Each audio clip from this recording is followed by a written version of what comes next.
सब लोग एनालिस्ट भी, मीडिया पर्सन्स भी और खुद DGISPR भी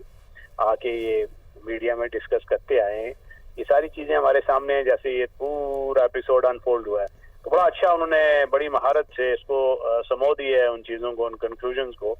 और कुछ क्लैरिटी मिली है जो पाकिस्तान ने अहदाफ हासिल किए और जो भारत की तरफ से झूठा प्रोपेगेंडा था उसका वो बड़ा अच्छा साउंड रिबटल था ये। और इन एसेंस उन्होंने ये बताया कि हम पे ये जंग थोपी गई, भारत ने बैनुल-अक़वामी कवानीन और इंटरनेशनल ह्यूमैनिटेरियन लॉ की खिलाफ वर्जी करते हुए सिविलियंस पे हमला किया, और हमारी पहले रिस्पांस एयरफोर्स की तरफ से बड़ा मेजर डिफेंसिव गया। उसके बाद हमने उनका जो ड्रोन्स था और लॉइटरिंग म्यूनिशन से उसका बड़ा महारत से जवाब दिया, उनको मार गिराया। किस टेक्नोलॉजी के तहत गिराया, किस महारत के तहत गिराया, वो मुंह बोलता सबूत है हमारी प्रोफेशनल प्रिपेयर्डनेस का। और उसके बाद जब हमने अपना जवाबी हमला किया, जो हमारा हक बनता था उस न्यूक्लियर डेटरेंस को रिस्टोर करने के लिए जो भारत ने खुद ही पामाल किया था, तो वो 26 अहदाफ के खिलाफ गया।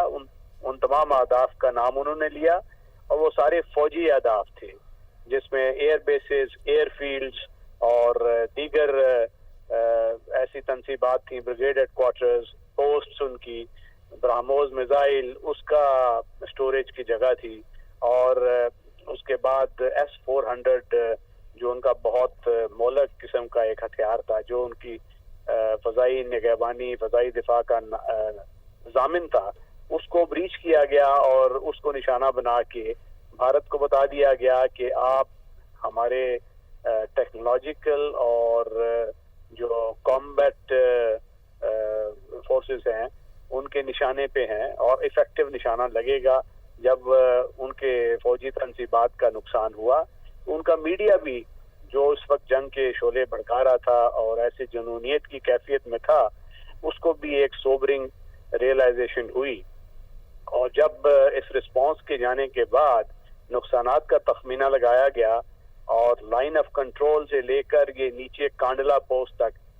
जिस कदर उनका नुकसान हुआ, तो ये इसने उनका जो एक सेंटर ऑफ ग्रेविटी है उसको स्ट्राइक किया। मेंटली वो डिसलोकेट हुए, they lost their will to fight any longer, और उसके बाद वो अमेरिका को उन्होंने इंटरसेशन के लिए ऑफर किया। अमेरिका ने फौरन इसको मीडिएशन की, और उसके बाद पाकिस्तान चूंकि पहले दिन से जंग का जारे नहीं था, ना ख़्वाह था, और उसने बड़ी खुशदिली से वो पेशकश कबूल कर ली सीज फायर की, क्योंकि पाकिस्तान अपने तमाम अहदाफ पूरे कर चुका था, एक एक शहीद के खून का बदला ले चुका था, और जो बच्चे थे जिनकी शहादतें हुई भारत के बुज़दिलाना हमले में, उन्हीं के नाम उन मिसाइलों में रख के उन्होंने ठीक ठीक निशाने लगाए, तनसीबात को तबाह किया। भारत को 83 अरब डॉलर का तो इक्तिसादी नुकसान हुआ सारा इसका, और उनके जो बड़े बड़े जो कॉरपोरेट जायंट थे जो मोदी को और इनके आर्म फोर्सेस को जंगी जुनून में सपोर्ट कर रहे थे, उनका जो इंडेक्स रिलायंस का वो गिर गया, बहुत सी उनकी स्टॉक मार्केट में नुकसानात हुए। तो जब पूरा उन्होंने इस चीज़ का इदराक किया तो अभी वो उन्होंने सीज फायर की पेशकश की,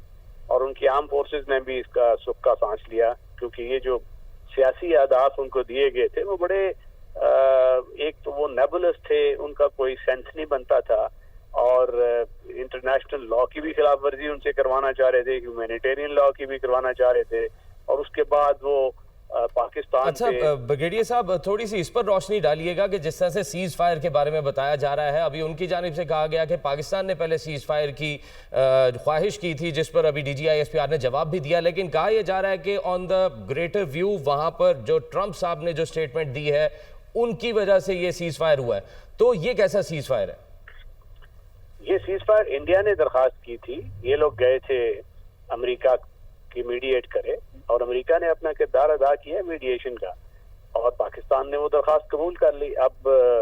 12 मई यानी कि कल DGMO लेवल पे